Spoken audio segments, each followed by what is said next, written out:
ఈరోజు ఒక మంచి హెల్తీ బ్రేక్ఫాస్ట్ చేసుకుందాం. అదే అటుకుల ఉప్మా, పోహా అని కూడా అంటారు కదా, అదే అనమాట. ప్రాసెస్ చెప్పడానికి ఏం లేదు, చాలా సింపుల్. కాకపోతే అటుకులు ఎలా వేసుకోవాలని మాత్రం చెప్తా.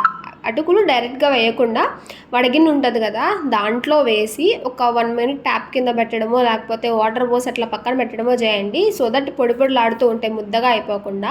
నార్మల్ గిన్నెలో వాటర్ వేసి పెడితే ఏంటి అంటే ఎంత కాదన్నా అవి వాటర్ ఉండిపోతాయి కదా, ముద్దగా అయిపోతుంది. సో ఇట్లా వడగిన్నెలో పెట్టుకోండి. అయితే ఎర్లీ మార్నింగ్ బ్రేక్ఫాస్ట్కి ఇది చాలా ఈజీగా అయిపోతుంది, హెల్తీగా కూడా ఉంటుంది. కాబట్టి ట్రై చేయండి. నిమ్మకాయ పిండుకొని తింటే అదిరిపోతుంది. అయితే లాస్ట్ ఇయర్ అటుకుల ఉప్మా అని ఒక వీడియో పెట్టాను. ఏంటంటే అది వెజిటేబుల్ మిక్స్, అటుకుల వెజిటేబుల్ మిక్స్ అంటారంట. సో నేను దాన్నే ఉప్మా అనుకొని పెట్టాను. ఆ వీడియో కింద రిలేటెడ్ వీడియోలో ఇస్తే చూడండి. అది ఎలా తెలిసింది అంటే రీసెంట్గా ChatGPT సిరీస్ చేస్తున్నాం కదా, సో అటుకుల రెసిపీస్ కొడితే అట్లా వచ్చిందనమాట. సో అది కూడా చూడండి ఒకసారి, ఏది నచ్చితే అది చేసుకోండి. హెల్తీ రెండు కూడా. సో మన వీడియోస్ నచ్చితే సబ్స్క్రైబ్ చేసుకోండి, లైక్ అయితే అస్సలకే మర్చిపోవద్దు.